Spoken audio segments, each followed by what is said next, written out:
Selamat pagi anak-anak. Apa kabarnya hari ini? Alhamdulillah baik. Sebelum Ibu memulai pembelajaran, Ibu mau kalian duduk dulu dengan rapi dan siapkan alat tulisnya masing-masing di atas meja. Sudah? Baik, agar pembelajaran hari ini berjalan dengan lancar, silahkan untuk KM, silahkan untuk memimpin doa terlebih dahulu.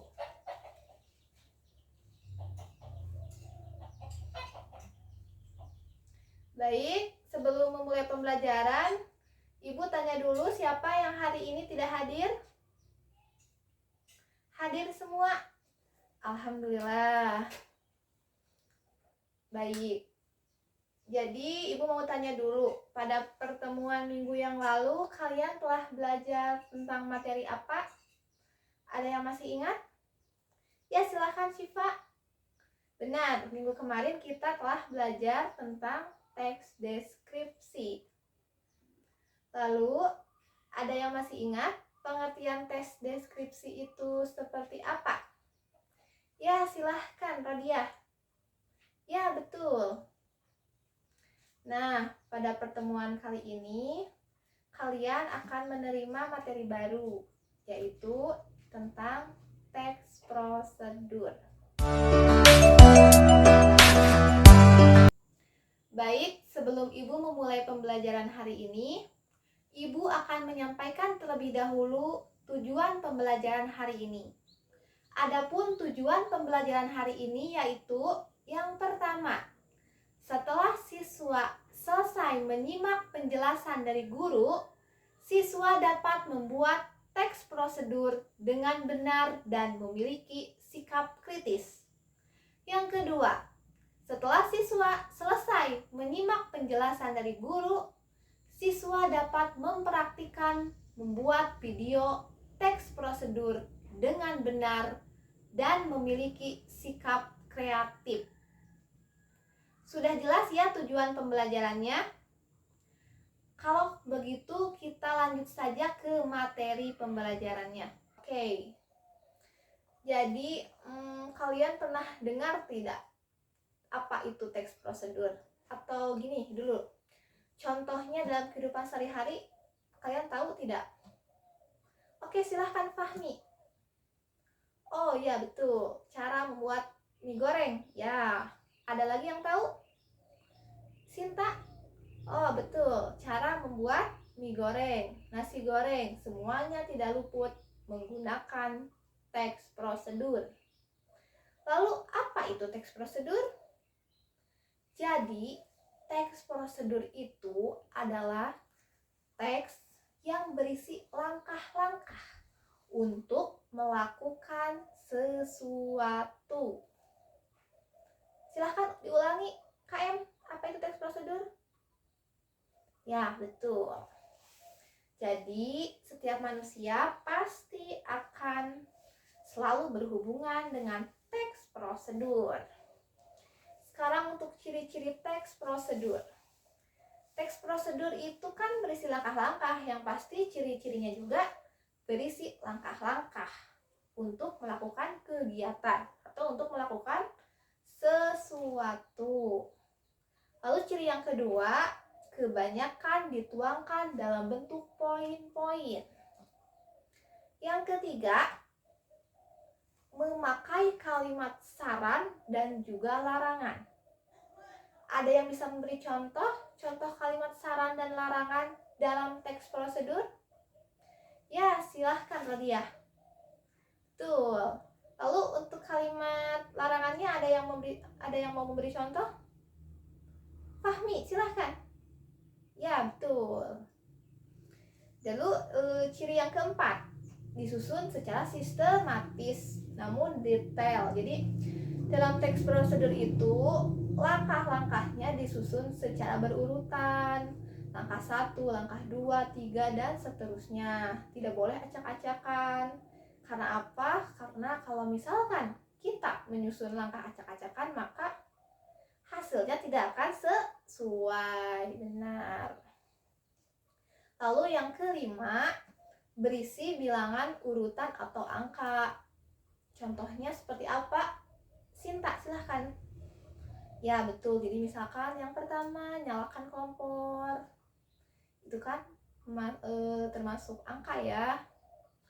Oke, semuanya sudah paham ciri-ciri teks prosedur itu apa saja? Oke, kalau sudah paham, kita lanjut ke dalam yang kedua, ke macam-macam teks prosedur. Teks prosedur itu dibagi menjadi 3 macam anak-anak. Yang pertama ada teks prosedur sederhana. Jadi yang menyajikan prosedur yang ditempuh dengan 2 atau 3 langkah saja. Jadi langkah-langkah dalam teks prosedur sederhana itu tidak banyak, hanya terdiri dari 2 sampai 3 langkah saja.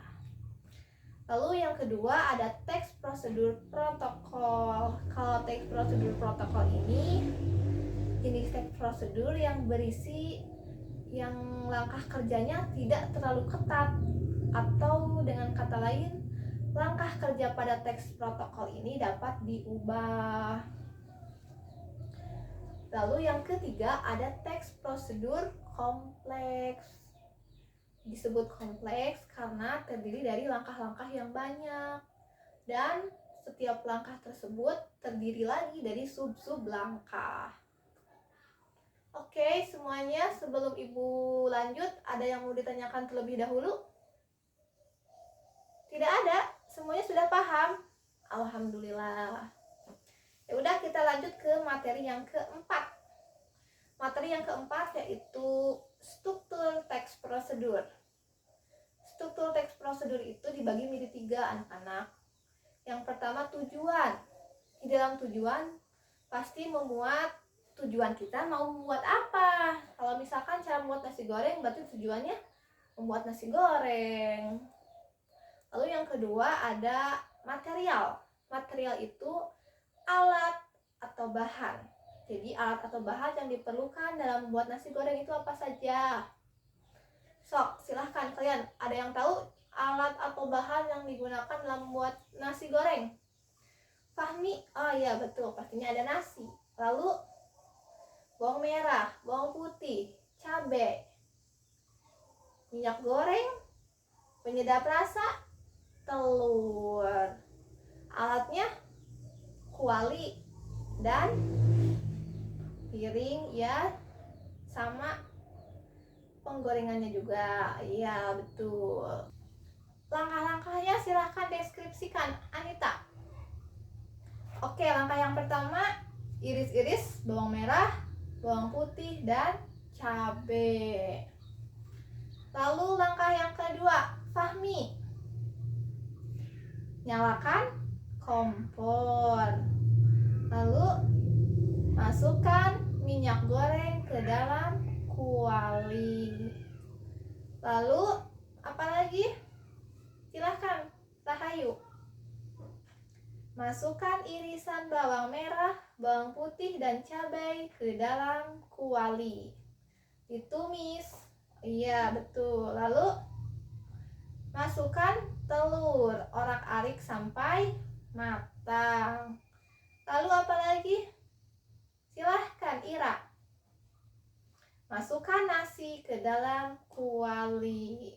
Lalu tambahkan penyedap rasa, betul. Lalu diaduk-aduk sampai rata. Selanjutnya, langkah selanjutnya apa lagi? Yusuf, masukkan kecap, betul. Lalu diaduk-aduk lagi sampai matang. Setelah matang, sajikan di atas piring. Nasi goreng siap dihidangkan. Betul. Jadi struktur teks prosedur itu ada 3. Ada tujuan, lalu ada material, dan ada langkah-langkah. Betul. Semuanya sudah paham tentang struktur teks prosedur? Sudah paham? Alhamdulillah. Kalau sudah paham, Ibu lanjut ke materi selanjutnya, yaitu tentang ciri kebahasaan teks prosedur. Ciri kebahasaan teks prosedur itu yang pertama, partisipannya manusia. Contoh partisipan manusia itu katanya kata yang mewakili partisipan manusia itu apa? Ada yang bisa memberikan contoh? Ya, Putri, silahkan. Anda, ya betul. Anda, pengendara, lalu ada peserta, pendaftar. Pokoknya yang merujuk ke manusia itu partisipan manusia. Betul.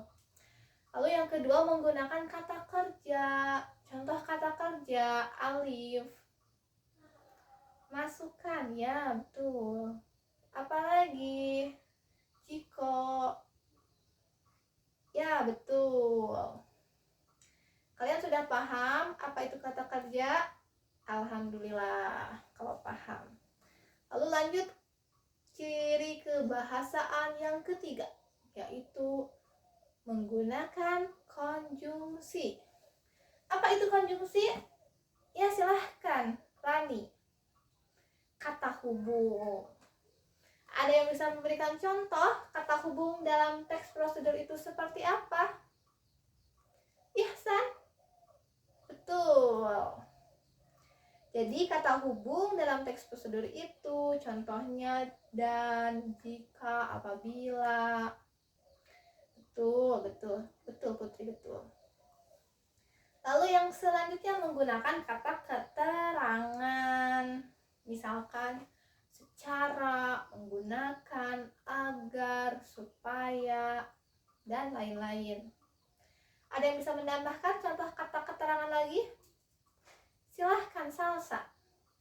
Ya, betul. Lanjut, dalam ciri kebahasaan selanjutnya ada menggunakan kata perintah. Nama lain dari kata perintah, ada yang tahu?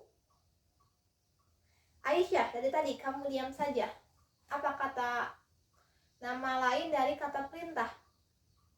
Betul, imperatif. Kata imperatif. Jadi yang meminta, contoh kata yang mengandung kata perintah, jadi kalimat yang mengandung perintah dan berfungsi untuk meminta atau melarang seseorang untuk melakukan sesuatu. Ya, misalkan masukkan sayuran ke dalam air yang mendidih. Itu contoh kata perintah. Lalu yang terakhir menggunakan kata bilangan, seperti yang tadi disebutkan dalam ciri-ciri. Jadi untuk menyatakan ukuran atau satuan maka digunakan kata bilangan. Misalkan masukkan 2 liter air ke dalam panci, masukkan 2 sendok makan gula, masukkan 2 sendok makan garam, misalkan seperti itu. Lalu yang selanjutnya latihan siswa. Oke, sebelum Ibu memberikan latihan, ada yang mau bertanya dulu apa itu teks prosedur atau apapun itu? Silahkan acungkan tangan. Semuanya sudah paham? Alhamdulillah. Oke. Latihan siswanya silahkan siapkan dulu kertas 2 lembar. Lalu kalian Ibu beri tugas untuk membuat teks prosedur. Temanya bebas, terserah kalian, tapi di dalamnya harus sesuai struktur ya. Strukturnya ada tujuan, material, dan langkah-langkah. Silahkan. Ibu kasih waktu sampai akhir pembelajaran. Nanti di akhir sebelum penutup kumpulkan. Silahkan.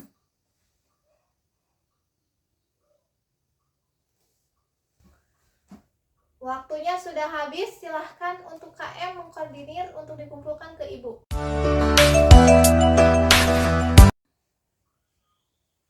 Oke. Sebelum mengakhiri pembelajaran, Ibu mau tanya dulu, hari ini kita telah mempelajari apa saja? Ihsan, silahkan deskripsikan. Betul, jadi hari ini kita telah mempelajari tentang apa itu teks prosedur, ciri-cirinya apa saja, macam-macam teks prosedur, bagaimana strukturnya. Lalu yang terakhir ada ciri-ciri kebahasaan teks prosedur. Oke, kalau gitu Ibu mau ngasih pertanyaan nih. Mengapa sih kita perlu mempelajari teks prosedur? Ya, silahkan Sinta. Ya, betul. Jadi manusia tak luput dari teks prosedur, saling berhubungan. Ya, betul-betul Ibu paham. Oke, semuanya paham?